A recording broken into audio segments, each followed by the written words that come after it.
I came home from a routine medical appointment, expecting to spend the afternoon pruning the apple trees my wife planted 30 years ago.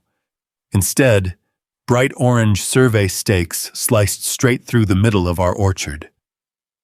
My daughter calmly told me not to worry. She said I had already signed the new property adjustment several weeks earlier. Then she looked at me with gentle concern and quietly asked, "Dad, are you sure you're remembering things correctly?" I knew immediately the survey was wrong, because I had personally designed the drainage easement it completely ignored. If you've ever had someone mistake your quiet confidence for fading memory, stay with me. The orchard wasn't simply a piece of land. Every spring, Eleanor insisted we plant one more tree than we thought we needed. "Someday," she always said, "someone else will enjoy the shade."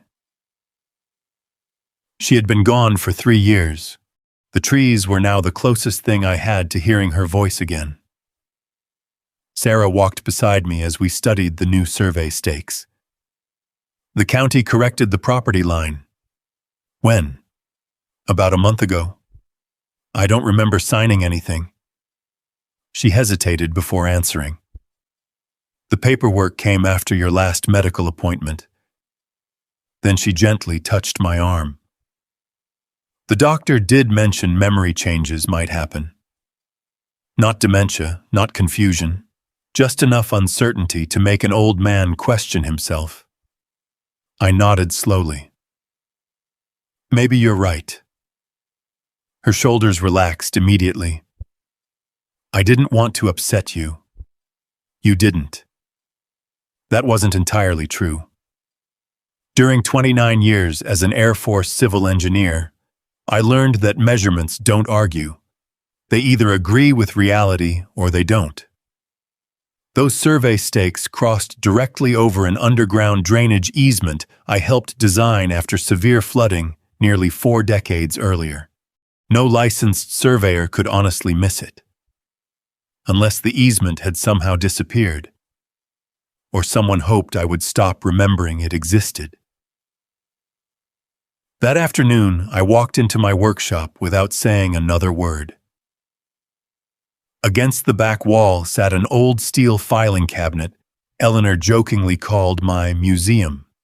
Inside were engineering notebooks, rolled survey drawings, county correspondence, and yellowing field notes from projects most people had forgotten decades ago. I didn't open a single drawer. Not yet. Instead, I poured a cup of coffee and quietly watched the orchard through the window. Sarah returned carrying grocery bags. "I picked up dinner." "Thank you." "I know today was confusing." "I suppose it was." She smiled kindly. "You've always kept too many old papers." "Probably." "You don't need to worry about property lines anymore." Another interesting sentence. Not "don't worry today." Don't worry anymore. That evening, I walked outside just before sunset. One survey stake stood beside the oldest apple tree Eleanor ever planted. I bent down and brushed away loose dirt around its base. Almost immediately, I found the weathered concrete survey marker I remembered installing decades earlier. It remained exactly where it had always been. The new orange stake stood nearly 6 feet away. 2 markers. 1 property. Only one of them could be telling the truth. For the first time since returning from the doctor's office, I stopped wondering whether my memory had failed. I started wondering who needed everyone else to believe that it had. The next morning, I left the orange survey stakes exactly where they stood. Pulling them out would have made me feel better. It also would have destroyed the first visible proof that something had changed. During my years as an Air Force civil engineer, I learned an important lesson after every flood investigation. Never disturb the scene before you understand the measurements. Evidence loses its voice once someone starts cleaning it up. Instead, I walked into the house and made breakfast as though nothing unusual had happened. Sarah arrived carrying fresh muffins from the bakery. "I thought we'd have breakfast together. I'd like that." She looked relieved. "You seem better today." "I've been thinking." "About the property?" "A little." She poured coffee into my favorite mug. "I know it's hard when memories don't always line up." I smiled gently. "You may be right." Her shoulders relaxed. Exactly as I hoped they would. For the first time since the survey stakes appeared, she stopped watching my reactions. After breakfast, I wandered into the workshop and finally opened the old steel filing cabinet. Inside rested dozens of rolled engineering drawings tied together with faded cotton string. Most were Air Force drainage projects. Others documented improvements I completed after retiring. Near the bottom drawer, I found a worn accordion folder labeled only South Orchard Drainage.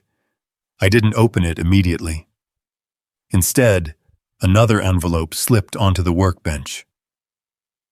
Across the front, someone had written, "Fence adjustment." That surprised me. I had never planned to move a fence. Inside rested several ordinary contractor papers. At first glance, they looked routine. Material estimates, equipment rentals, labor hours. Then one invoice caught my attention. The contractor billed for relocating boundary markers. The invoice date stopped me cold. It had been issued nearly 3 weeks before the county supposedly approved the boundary adjustment. I checked it again. Same date, same project number, same signature. That couldn't happen. No licensed contractor would legally relocate official property markers before receiving approved survey documentation. Either the paperwork was wrong, or the timeline was. Late that afternoon, Sarah returned after finishing work. "I noticed you were in the workshop." "Just organizing old drawings?" She smiled. "You don't have to keep all those. Eleanor always said paper remembers things people forget." Sarah laughed softly. "Mom kept everything. She usually had a reason." For one brief moment, neither of us spoke. The orchard stood quietly outside the kitchen window. Spring sunlight filtered through branches Eleanor planted with her own hands. Sarah finally looked away. "I really don't want you worrying about legal paperwork." "I appreciate that. You've done enough." Another interesting sentence. Not the paperwork is finished. Just don't worry about it. That evening, I spread the contractor invoice beside the survey stake photographs I had quietly taken that morning. One represented what someone claimed had already happened. The other proved what physically existed today. The dates refused to agree. Just before sunset, I called the county records office to request copies of the official survey approval. The clerk answered politely, "We'll have them ready tomorrow. Thank you." As I hung up, my eyes returned to the contractor invoice one final time. For the first time since Sarah suggested my memory was fading, I held something that didn't depend on remembering anything at all. It depended entirely on a date that should never have existed. The county records office opened at 8, and I was waiting outside when the clerk unlocked the doors. I carried no accusations, only the contractor invoice, photographs of the survey stakes, and a notebook from my Air Force engineering years. When measurements conflict, you don't begin by deciding who is dishonest. You find which reference point everyone trusted. The clerk handed me a certified copy of the recent boundary adjustment. At first glance, it looked legitimate. Parcel number. Survey company. County stamp. My name. My signature. I studied the signature carefully. It resembled mine. But engineers learned to distrust resemblance. My real signature always carried a small upward stroke beneath the final letter in bell. The adjustment ended flat. Not proof by itself, only another discrepancy. I thanked the clerk and asked for the historical plat map. She returned with a larger sheet dated 38 years earlier. The drainage easement appeared exactly where I remembered it. Running beneath the orchard, crossing the new boundary line, protected by a recorded maintenance corridor no private survey could erase. The clerk frowned. That's strange. What is? The new survey references this plat. She pointed toward the identification number. But the drawing doesn't show the easement. Someone had cited the correct map while ignoring its most important feature. That wasn't confusion. It was selective memory on paper. Before leaving, I requested the surveyor's field notes. They aren't here, the clerk said. Where are they? The contractor submitted only the final drawing. No measurement notes, no monument references, no explanation for moving the line. A survey without field notes was like an engineering inspection without calculations. Possible to display, impossible to verify. That afternoon, I visited Margaret Ellis, a retired county survey technician who had worked beside me on drainage projects after I left the Air Force. You only bring that notebook when somebody's numbers are misbehaving, she said. They're doing worse than that. We reviewed the historic plat first, then the new survey. Margaret noticed the problem immediately. This reference code hasn't been used in 20 years. So the survey is outdated? Not exactly. She adjusted her glasses. The code belongs to a preliminary mapping system. It was never meant for final boundary certification. That changed everything. The survey wasn't merely wrong. It had been built from a reference source that should never have reached official filing. Margaret traced the drainage easement with one finger. Whoever prepared this knew enough to find the old parcel number, but not enough to include the easement. She looked directly at me, or knew exactly why leaving it out mattered. I drove home before sunset. Sarah was waiting on the porch with 2 cups of coffee. Where have you been? County office? Her expression tightened. You said you weren't going to worry about this. I changed my mind. I kept my voice calm. She lowered her voice. Dad, this is exactly what the doctor warned us about. Fixating on details. I wondered whether she believed what she was saying. Then she handed me the coffee, the same way she had since childhood, whenever she wanted peace. I accepted it. Maybe you're right. Her face softened. That was the moment I chose to stop arguing. Not because I doubted myself, because I needed whoever created that survey to believe I did. Later that night, Margaret called with one final discovery. The county map attached to the new survey did not come from the surveyor's archive. It came from a preliminary development application filed under a company I had never heard of. The boundary dispute had become a development deal. The words preliminary development application stayed with me long after Margaret ended the call. Until then, I believed someone wanted a few extra feet of my orchard. Now I understood something much larger. The orchard wasn't the destination. It was an obstacle. During my Air Force years, engineering projects never began with concrete or steel. They began with approvals. If one required document failed, everything behind it waited. Someone clearly believed removing my drainage easement would keep an entire project moving. The next morning, I drove to the county planning office instead of returning to the orchard. The receptionist recognized me immediately. "Mr. Bell? Good morning. I haven't seen you here in years. I hope I won't need to come often." I requested every public filing connected to the development company Margaret had mentioned. Nothing confidential. Only documents already available for inspection. Within minutes, several folders appeared across the counter.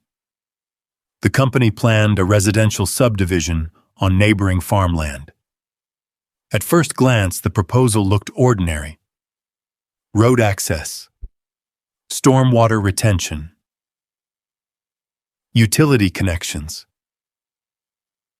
Then I unfolded the engineering overview. The proposed drainage channel crossed directly through the section of orchard where the orange survey stakes now stood. Not beside it. Through it. Without moving my property line, the development could never qualify under the submitted engineering plan. The survey wasn't correcting history. It was rewriting it. As I continued reading, another date stopped me. The Planning Commission would vote on preliminary approval in 11 days. 11 days. That explained the sudden urgency. Outside the planning office, I sat quietly in my truck, comparing timelines. Contractor invoice. False survey. Development filing. Planning deadline. Every document supported the next. Not one depended on my memory. That afternoon, I drove home using the longer road that passed the neighboring pasture. Survey crews were already placing temporary flags beyond the orchard. Construction hadn't begun. Preparation had. Sarah was waiting on the porch when I arrived. "You've been gone all morning." "I had errands." She looked toward the orchard. "I wish you'd stop worrying about those stakes." "So do I." She hesitated. "Dad." "What?" "If the boundary really changed, maybe we should just let it go." "Not if the survey is correct. If the boundary changed." Her words had shifted. Small differences matter. Engineers survive by noticing them. I smiled gently. Maybe. Relief crossed her face. Exactly as it had before. That evening I returned to the workshop and finally opened the accordion folder labeled South Orchard Drainage. Inside rested original field sketches Eleanor had helped organize decades earlier. Tucked between two drawings lay something unexpected. A contractor's payment request I had never submitted. Across the bottom appeared the same company name printed on the invoice from my filing cabinet. Different project, same contractor, same signature. One detail immediately stood out. The payment request referenced preliminary site preparation nearly a month before the county even received the development application. Someone had begun preparing the project before public approval existed. I carefully placed both contractor documents side by side. The first suggested boundary markers moved too early. The second suggested site work had been scheduled even earlier. Neither could legally exist if the public timeline was truthful. Just before sunset, Margaret called again. "I found the missing piece." "What is it?" The preliminary development file lists one local property owner who agreed to cooperate before the survey was finalized. I waited. Margaret spoke quietly. The name on that cooperation agreement is your daughter, Sarah. The boundary dispute was no longer simply about land. It had become a race against an approval deadline, and someone I loved had stepped into it long before I ever saw the first orange survey stake. 11 days. That deadline stayed with me longer than Sarah's words. During my years in the Air Force, engineering projects were never driven by concrete or machinery. They were driven by calendars. If one approval missed its deadline, every contractor behind it waited. Whoever pushed this boundary adjustment wasn't simply impatient. They were running out of time. The following morning, I walked through the orchard before sunrise. Eleanor always said apple trees looked most honest in the early morning light. Nothing about them had changed. The oldest tree still leaned slightly toward the drainage swale. The shallow depression carrying spring runoff still followed the exact path I had designed decades earlier. Nature remembered the easement, even if the paperwork suddenly pretended it didn't exist. Back inside the house, I unfolded every document across the dining room table: the contractor invoice, the false survey, the development filing, Sarah's cooperation agreement. Each page supported the next. Then I noticed something I had overlooked. Sarah's signature appeared only on the cooperation agreement, not on the boundary adjustment itself. That mattered. She had agreed to cooperate. She had not officially transferred land. Someone else still needed my signature to finish the process. That explained why everyone cared whether I questioned my own memory. Late that morning, Margaret stopped by carrying another county archive folder. "I thought you'd want to see this." Inside rested tax parcel history going back nearly 40 years. Most entries were routine: ownership changes, assessment updates, agricultural classifications. Then one notation caught my attention. The drainage easement had reduced annual property taxes because it permanently limited future development. Margaret looked at me quietly. "If the easement disappears, the land becomes more valuable." She nodded. "And easier to develop." The orchard wasn't simply standing in the way of construction. It was standing in the way of a much higher property valuation. That afternoon, Sarah arrived carrying sandwiches for lunch. "You've been working too hard." "I've been reading." "You always read too much paperwork." She smiled, trying to sound lighthearted. "I inherited that from my father." I smiled back. "You inherited more than you realize." For several quiet minutes, we ate without discussing the orchard. Finally, she looked toward the window. "I wish Mom were here." "So do I." "She'd probably tell us not to argue." "No." Sarah looked surprised. "She'd tell us to tell the truth before it became too expensive." Eleanor had said those exact words more than once. Sarah lowered her eyes. For the first time, I thought I saw something deeper than confidence. I saw exhaustion. After she left, I returned to the workshop. Hidden inside Eleanor's gardening journal was an envelope she had slipped there years earlier. She loved hiding practical things inside ordinary places. The envelope contained receipts for every fruit tree she ever planted. One receipt included something unexpected. The landscaping contractor charged an additional fee for protecting the existing drainage easement during planting. The orchard had been designed around it from the very beginning. The easement wasn't an inconvenience. It was part of Eleanor's original plan. Just before sunset, Margaret called again. I found Sarah's financial disclosure attached to the preliminary development packet. What does it say? It isn't public yet. She hesitated.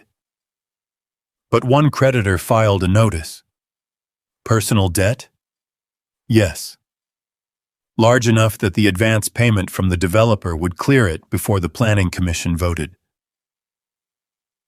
I quietly closed Eleanor's gardening journal. For the first time since coming home from my medical appointment, I stopped asking why Sarah defended the false boundary. I finally understood what she had been trying to protect. The question now was whether I could save both the orchard and my daughter before the Planning Commission made her mistake permanent. 5 days remained before the Planning Commission meeting. By then, I had stopped searching for proof that the survey was wrong. I already had enough. What I needed now was proof strong enough to protect the orchard without forcing Sarah into public disgrace. During my Air Force career, engineering disputes were rarely settled by louder voices. They were settled when one overlooked field document suddenly became impossible to ignore. I hoped this would end the same way. The next morning, I unlocked the lowest drawer of the steel filing cabinet Eleanor had always called my museum. Behind several rolled blueprints rested an old leather-bound field notebook. I hadn't opened it in almost 30 years. The pages smelled faintly of dust and graphite. Each entry recorded drainage measurements, soil elevations, and inspection notes from the flood control project that eventually protected our entire valley. Near the middle of the notebook, I found exactly what I had hoped still existed. The original drainage easement inspection sketch. Not a copy. The signed field original. My initials. The county engineer's initials. Reference coordinates. Permanent monument locations. Everything matched the concrete survey marker still buried beneath Eleanor's oldest apple tree. No later survey could honestly erase it. I carefully slipped the notebook into my document binder. Track A had finally become Track B. The forgotten engineering sketch wasn't just helping me understand the truth anymore. It could now prove it. That afternoon, Margaret Ellis stopped by carrying one final archive envelope. I think this belongs with your notebook. Inside rested microfilm reproductions of the county acceptance records.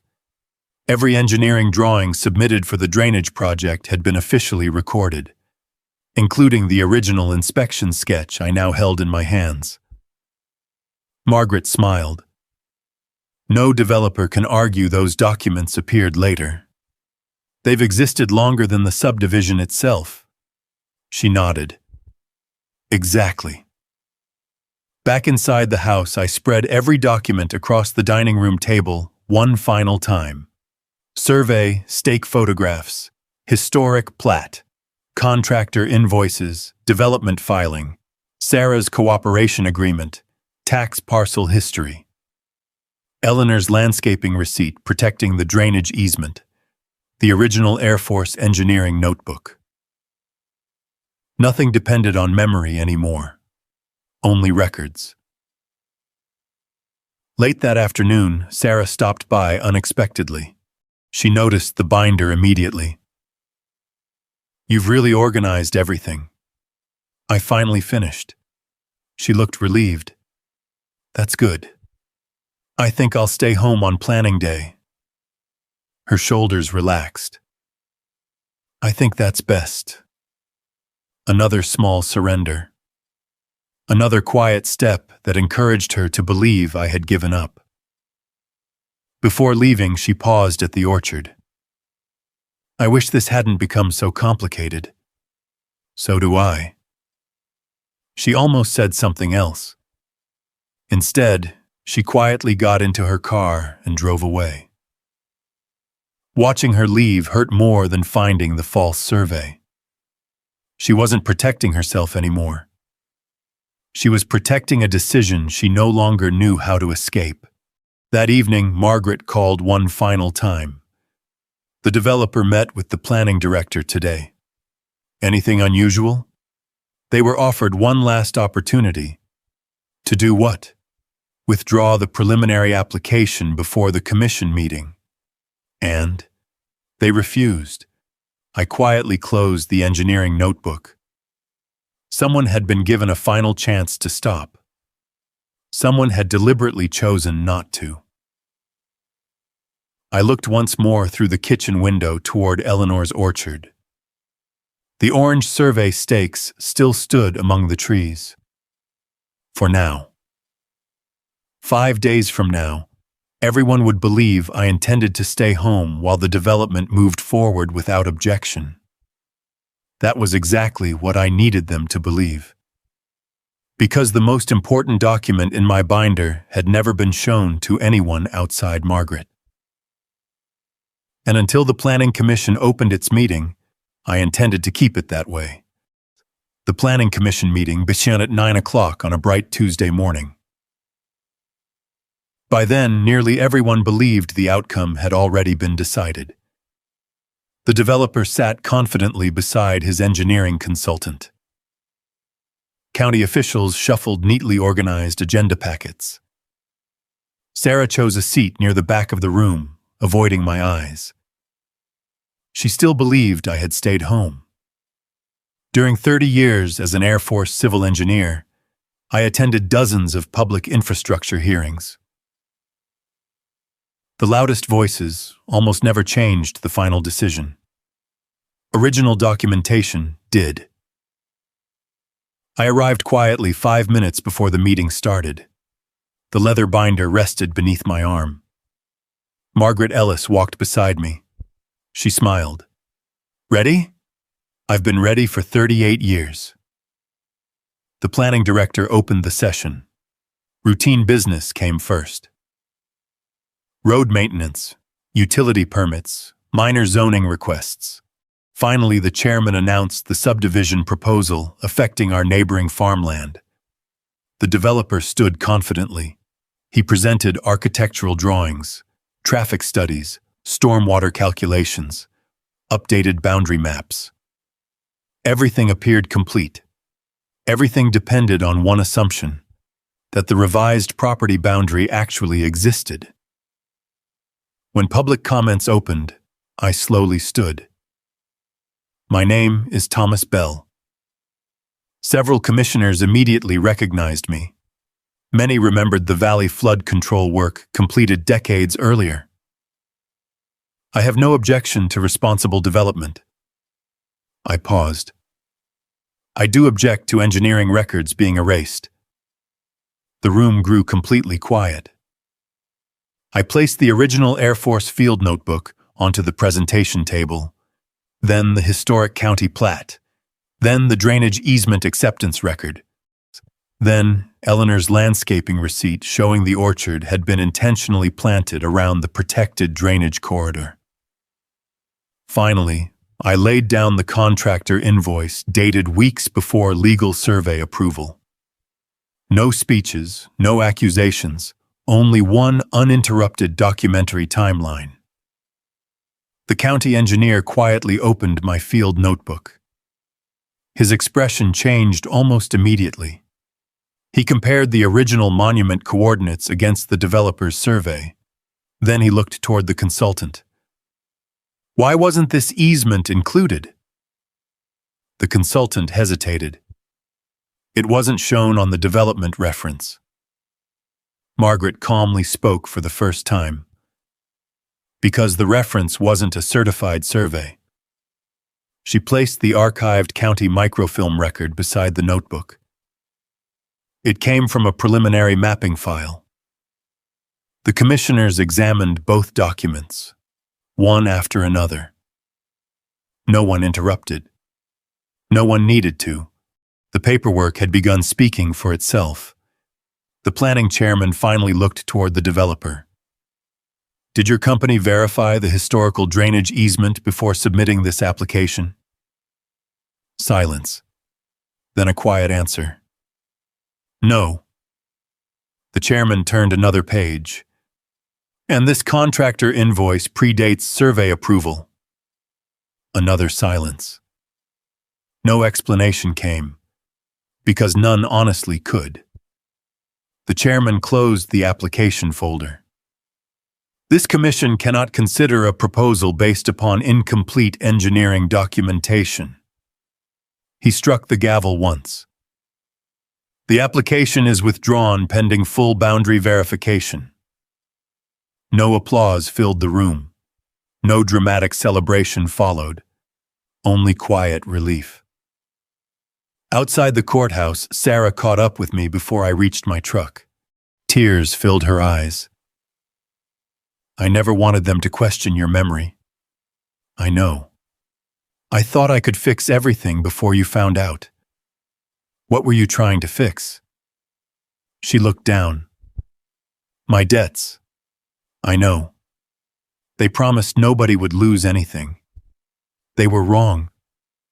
So was I. For several moments we stood together beneath the old courthouse oak tree.